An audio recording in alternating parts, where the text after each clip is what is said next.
Chapter 2 Awareness. Are you the light within the dark, or the dark beyond the light? How will we know what's right or wrong unless our innermost intuition is kept in sight? There was truth in that inner space of being, which held a spark of awareness impossible to measure. This was fortune of all living life, and that center was like a jewel of spiritual treasure. Layer after layer, like a sword at home in its sheath, this discovery of a spiritual nature within sparked my confidence when I ground up herbs from the earth, rolled them in paper, and ignited the cannabis as smoke poured in past my teeth. With that breath in, I became infused with the smoke. This scent pulled my awareness through the pranamaya kosha, where I sank closer to my spiritual soul, all from that toke. Then each breath in, I was reborn, and each breath out, I would pass away. Absorbed in the here and now, each thought rose to the surface before I watched it float away. To where were these thoughts going? I hadn't a clue. I knew I got closer to knowingness, rather than knowing I, as an individual, knew something to be true. As if I entered into a living dream. With my eyes still wide open, I entered into that layer beneath the kosha of breath, where I realized the spaciousness of air has no end. Meanwhile, my body seemed to have limits, but it was the breath that kept this life force afloat. The mind stream observed and moved quicker, and so I watched my awareness maneuver this body the same way a captain controls a boat. Now what kind of captain was I? And who was it that I could be? I could steer this vehicle anywhere I wanted, and I could even aim to undertake a journey and cross the most treacherous sea. Would I play it safe? And why would I ever leave that stone shrine? I could sit and pray for many days on end, but then what growth would I find? I walked in a spiral around the tree, and I made sure Manuka was safe before I journeyed outward until her, the cats, and the shrine disappeared. It had been a rough path for both of us, but that was no excuse not to face the feeling called fear. And so I wondered about those koshas, since this was a name of the layers I'd come to navigate through the depths beyond the mind. I'd traverse those layers in my dreams, and every so often I'd find some auspicious signs. Inward there was a path, but this space was a place that only our soul could know. Manuka exposed this inner journey through the layers, and so I'd open the doorway where only something like the invisible awareness could go. At rest within, I walked onward before I realized there was nothing else to know, and so I trusted this path with great faith, and that's when I began to surrender and let go. Once I released the body, I felt something tug at the mind. There I observed this sensation before I slipped inward as I felt the slight heat rise along my spine. Usually I go inward to sleep, but in this darkness I went deep within to stay awake, and that's when I would stumble upon the awakened feeling, which got me ever closer to that innermost blissful state. I crossed the line between conscious and unconscious. I lived up to my name and became automatic, a witness while it happened. I passed into a different layer. Why, every night when the others lay to rest, I would dive deep into the self, since this was the place dreams came into reality, for I always felt that pull to discover my innermost nature. And have you ever seen someone die? Then you've witnessed the release of the human inner layers. And so a similar death occurs every night when we surrender to the body and sink past the mind after we say our bedtime prayers. Sleep becomes the resting state, and just like in death, we enter into that automatic flow. Here I took another breath in and walked among the spirits of our ancestors, since it was this smoke that allowed me to drift like the winds of creation where all spirits roam. The smoke of this plant became an ally, and it brought me into places where most living beings wouldn't go. This invisible essence made my senses awake and aware, since it gave me the space and peace that only my awareness could know. Here I became one with that wind, And so I'd mimic nature and take a giant breath in through my nose. Slow and gentle, I held the breath in before I embraced the revelation of letting go. The exhale emptied me, and just like the tide I sank again. Yet another death beseeched my presence. Then I greeted a new life with another breath in. This awareness was invisible to the eye, but every animal seemed to be aware. All spirit is united with the wind, and so all of us unite through the emptiness of air. The breath carried my body forward, and my limbs followed along. Every step became a sacred gesture, and now the leaves began to hum along to God's song. The melody was ever present, since the awareness of earth was already right here. And let it be known that the medicine of this smoke led me through the magic of breath, which was mixed with the tree's fresh air. When we go inward towards death, it's no different than fading off to bed. We wake up fresh tomorrow, and that's why there's such peace behind each and every breath. Even when the body gives up, we sink lower into that great seat of ourself. Once we surrender, we journey through our awareness, and there we realize we're one with everyone else. This death is the exhale, which is the emptiness that greets us when there is nothing left. And just when we touch the very bottom at the very end, our awareness carries us into the invisible layers where our perceptions readjust. Awareness is made to awaken, and so we wake up and take a look around. We might ask ourselves, now what are we looking for? And so it is death that reminds us of this most precious moment where the real treasure is found. At home in this darkness, there were no concerns I had. This seemed to be the true essence of awareness, which stretched beyond right and wrong, good, bad, or happy and sad. Then I inhaled another breath of smoke, which was like the fuel for this introspective fire. A toke here or there would do it, and so my awareness grew hazy when new ideas would conspire. Oh, how this fire is spiritual in nature, and how many times have I lost sight? One should be careful as to how they cultivate this inner fire, for smoke can be a great ally if it's used just right. Cut off from desire, before long I'd be thrown into the reality of this body. Oh, how real life would call me back soon.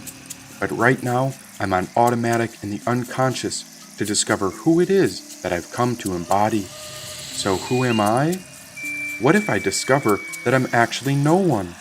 On that exhale, I paused to let the emptiness swallow me, and that's when I met death, like all life has always done. Life after life, breath after breath, I continued to greet the moment of each inhale. Then the awareness followed these steps into the exhale of death until nothing was left. Oh, I'd pass on to the bottom as I searched for that innermost layer Manuka called the kosha of bliss. Then I'd inhale and rise all the way up to my surface, for this aspect of becoming was something that life couldn't resist. And whenever I believed I found the real answer, there was always another question waiting somewhere, for it was up to us to journey into the unknown and to go into the places where others wouldn't dare. I'd listened to my intuition, and there it sounded like Manuka's voice. She was my greatest guide, and I always listened to her before I made any choice. There she'd whisper to face what's in front of me, and when I was so tired that I wanted to quit, there my intuition would remind me that every new breath was an opportunity, and this opportunity was a journey that I wouldn't want to miss. But I've lost to the battle so many times, more often than I'd like to admit. But again, I was reminded of the possibility within each breath, and that's why I didn't quit. Depending on where I was or what I was doing, I could hone my awareness as if it was the truest sight. I could open it wide to observe the entire forest, or I could focus it like a single beam of light. This attention functioned on a continuum, and this awareness was my focus. If we clear away the distractions from our surroundings, then we can listen to what our intuition is trying to show us. Laser focused, I would work to direct this awareness to where I wanted to go. There I could go inward or outward and discover things that few had come to know. With my brain as an orienting system, I used this awareness like a flashlight. It was up to me to direct my attention where I wanted. This is the privilege of gaining critical insight.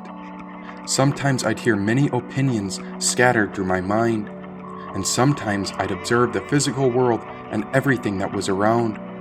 This smoke seemed to enhance all the sensory input, and so I had to pay attention to what it was that needed to be found.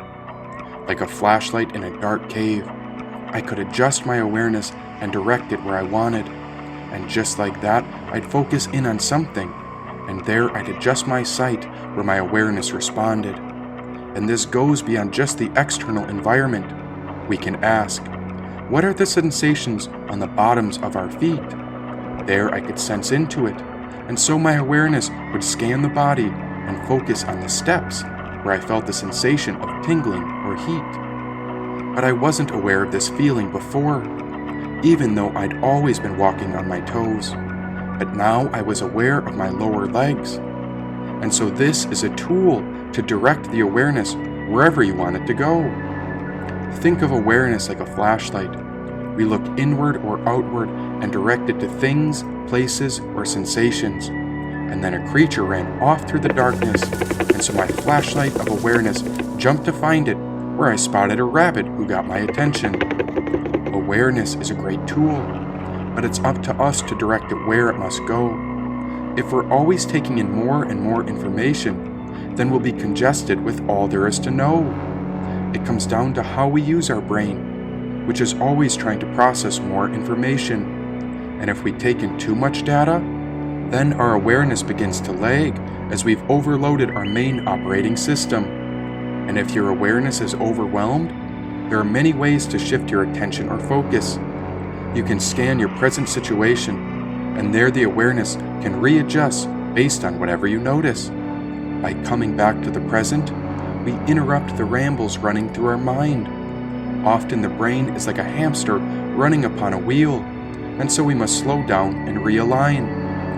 Not only can we direct our flashlight of awareness, but also if we're highly sensitive, we can often get distracted. If our awareness is always wide open to anything and everything, then whatever is in our senses gets consumed and refracted. If our environment becomes harsh or negative, then we adopt those qualities too. And so there is power in adjusting our awareness, and so we should stay keen on the things we allow into view. If you see the rain coming, your mind may sway where you feel sad and dismal, or you can remind your awareness that this is how life grows, and so there can be great joy found through this gentle drizzle. And if you hear a strange sound, then the flashlight of your awareness may jump to make sure everything is okay.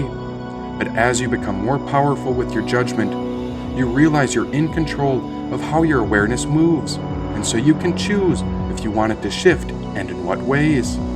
The attention of our awareness can be wide like a floodlight, or it can be powerful like a laser beam. We can drift along as if everything happens on accident, or we can be keen and aware throughout our life, and even stay mindful during our dreams. We decide what we tune into, and this is the power of our individual control. Whatever it is that you tune into, this is what you behold. Your curiosity may drift, and notice when you begin to zone out. What is the reason for the shift in the awareness? This may be a sign, and could this be a message from the unconscious? And if so, then what is it all about? Behind the attention and awareness is a sort of executive control. As you yourself are the mindful manager, you are subsampling your surroundings based upon your goals. What is most relevant?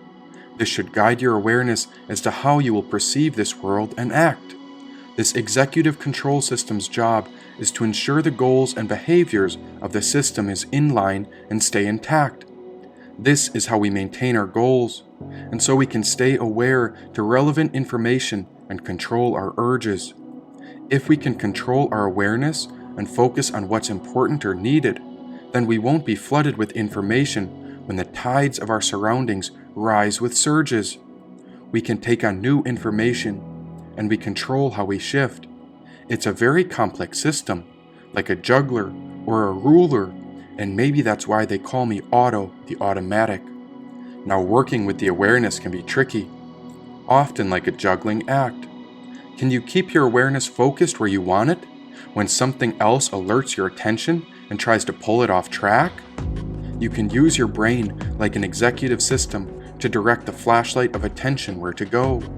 But sometimes your coordination can get thrown off, and if your life becomes negatively impacted by the way the attention functions, to the point where it causes serious problems, then they could say we are attention deficit, since the awareness is disturbed or lost.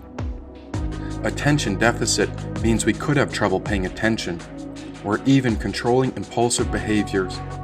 But I tend to think it's a scattered connection between our own inner layers. The mind is a connection to the body, and the body to the breath. So if there is trouble with the awareness of attention, we can focus on deep breaths to help the attention reset. First, we should be aware of the mind, and so we can check in often to see how we're feeling and where we're at. Are our thoughts thinking far into the future, or are we off track and stuck on something way back in the past? Use the breath to come back to this moment. Observe a flower, a stone, or whatever is right in front of you. The moment we can cut through discursive thought means we can bring back our awareness into the present view. By checking in with your mind, you can realize your mental state might not be as crisp as you wish it to be. Like a dirty window, mirror, or obstructed lens, we can use breathing practice as a method so that our awareness can see properly. When you're checking in, you become aware, and if you're tuning into it, you regain power of your attention and other details you may often miss. This helps with making better decisions, because we must be aware of where our own mind is. And so this becomes an opportunity to better direct our lives.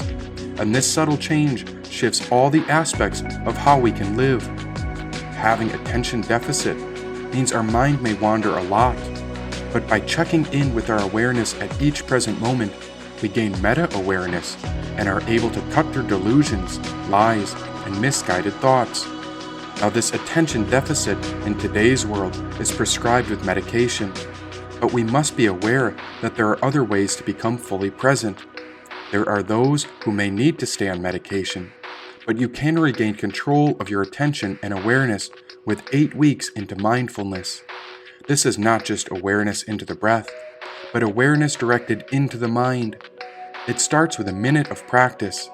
Very active practices using reflection and contemplation to observe inward and see what it is that you find. Beyond just sitting quietly to focus on your breath, you could go for a walk and feel the sensation of your feet upon the ground. Then, when your mind wanders, come back to the present moment and look around. Can you work up to 12 minutes of practice a day? Then what is different by the end of the 8 weeks? You'll be more focused, alert, and aware of your mind because you've trained yourself to come back to the present moment by using this mindfulness technique. You become the master, and your mind is like a wonderful servant that follows you. By working with awareness, we train the mind to always keep the present moment in view. We all benefit from mindfulness training, and it reconnects us to the flashlight of awareness. It allows us to cultivate a broad and receptive stance toward what is unfolding right in front of us. Then the brain works as our executive control system, which can update, shift, and redirect when we're off track. That can make the whole body function better. Then our attention and awareness can focus to guide us upon the best path. You see, there are many layers to us, and within the layers, there's a sense of containment deeper within them all. It's as if we discover there is no ground to stand upon, and so we have a great fall. But that's very good news, because that's when we discover there's no ground at all. This groundless space is the spiritual essence, at the center where everything is connected. This is the place after death where awareness shines like a flashlight, and so even without a body, we can travel to where our awareness and attention is directed. Many people go through life solely on the shores of life and death, building castles of worldly accomplishments in the sand of material existence. But at the dusk of life, the rising ocean of time will wash everything away to dispel all outward resistance. To create a truly lasting legacy is to live a life in mindful intention and love. The real purpose of dying is to reveal all that is unneeded as it reveals what we must let go of. I am learning to let go, but it's not like I'm any good at letting go today. For who am I? I am just a simple soul who has departed. Surely tomorrow I will try again, and when the light comes, I will rise with that morning sun. May it illuminate my awareness to focus on the spiritual soul, and there I can remember how all is one. Yes, a chapter in our lives is closing and will not be reopened. We should see this as a positive shift, and so this is a great reason for celebration. Whatever we need to release right now shall create the space for what is divinely destined for us to manifest through her grace. We shall enjoy a release of intensity, so this brings a change of pace. May we open our hearts to the beginning of a golden era.